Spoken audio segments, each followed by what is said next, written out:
As you can see, Mike Tyson's taking this seriously, okay? He says he doesn't need the money, and I'm sure he doesn't, although whenever he's going to get paid, I'm sure that doesn't hurt either. So it certainly will be a little bit of a motivating factor. He wouldn't do it for free, that's for sure. So, Mike, bro, if you're watching this, let's have some fun. New school versus old. Mike Tyson just dropped a bombshell in his Netflix Uncensored interview, revealing the real reason he's stepping into the ring to fight Jake Paul. And trust me, it's not what anyone expects, and honestly, it's the one question people have been asking since day one, that Tyson is 58, a living legend with more knockouts than Jake has TikTok views, and doesn't need a fame boost or extra cash. Then why on earth he accepted this challenge? I think Mike Tyson's doing this because he misses it. You know, the thrill of it. When you're away from combat sports for so long, you know what I mean? It's still in you, you know. Still got that old dog deep inside him, and he wants to go out and remind the world, this is fresh, this is a challenge, it's something to get in shape for. And it's an exciting... Like Michelle Bisping, everyone is making their own guesses, but the real question stays there because it was not confirmed from Mike yet, so the answer is out, and in classic Tyson style, it's left everyone laughing, shocked, and somehow loving him even more. Jake, buckle up, this reality check. Mike hit harder than any punch Tyson throws.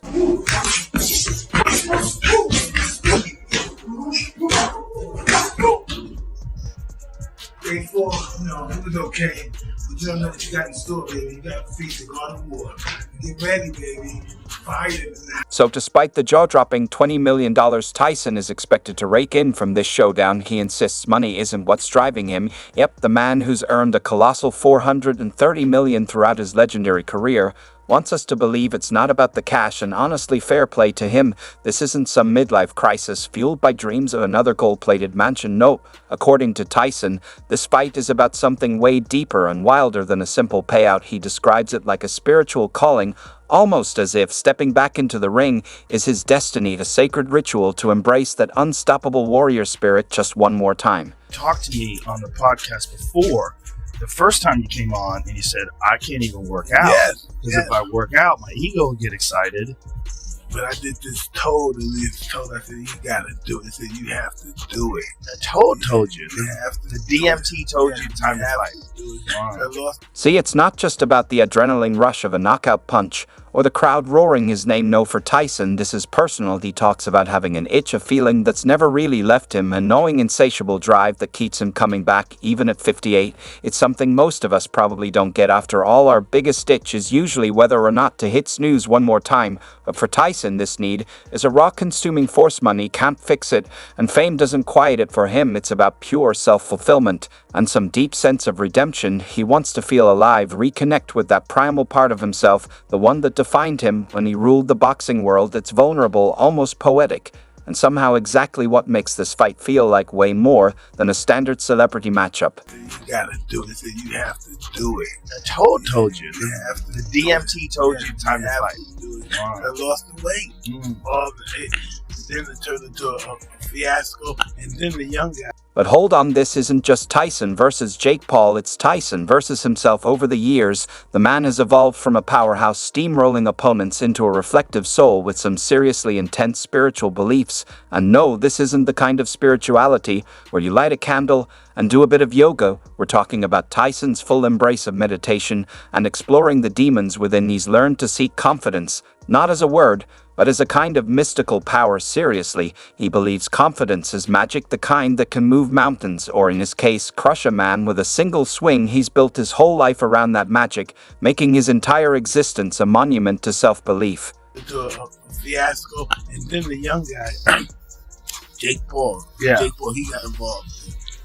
And that's how the birth of Jake Paul began. When you get challenged by someone who's a guy like a Jake Paul, does that you off? Then there's the wildest chapter yet, Tyson's infamous DMT and Toad Venom EXP experienced. Yeah, you heard that right. This man tripped so hard he ended up having what he calls a spiritual awakening. And it's almost too bizarre to believe Tyson claims the Toad told him he needed to fight. Yes, the Toad, as in a mystical reality-bending hallucination straight out of a fever dream. This cosmic wake-up call didn't just mess with his mind, it redefined his purpose and sent him straight back into the this good gentleman. He was a mayor in this town in the Midwest, right? And I talked to him before. And he was one of those stern guys. He always got the bills paid, always got your lights on, always got everything right and perfect, but he didn't have a good personality. And they almost lost to a guy that didn't do anything. He didn't make anything. He shitted on people's taxes, but he hung out with the people. He smoked cigarettes with them, he drank with them, he ate with them, he hang on the porch with them. Yeah. And that's when you learn you can't take yourself too seriously.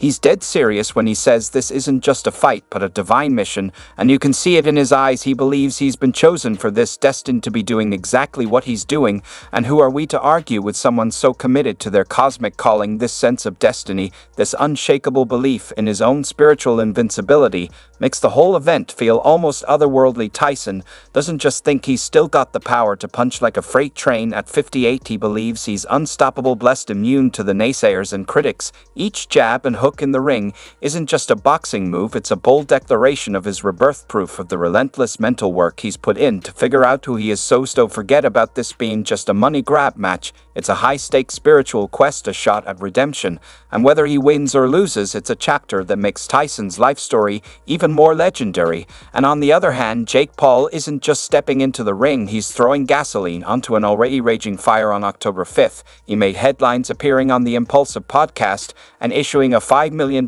wager challenge to Mike Tyson. Yeah, you heard it right, Paul basically lit up the boxing world, with that move upping the stakes and turning an intense showdown into a psychological battleground. I'll start eating Krispy Kreme donuts and move up to heavyweight and take on Mike Tyson. I think that would actually excite me, and that's a $200 million event, $300 million event. But let's be real here, this isn't just Paul being playful for the cameras or trying to flex his newfound wealth. Sure, $5 million is enough to make even a billionaire pause. But for Jake, this bet is all about the mind games. He's cranking up the pressure, practically daring Tyson to bring back the beast mode that used to send shivers down heavyweight spines. Paul knows how to get under his opponent's skin better than anyone, and this time he's targeting one of the scariest fighters to ever lace up gloves. By putting a fortune on the line, he's not just asking Tyson to take him seriously, he's trying to summon the old Tyson, the one who could make an entire locker room tremble just by walking in.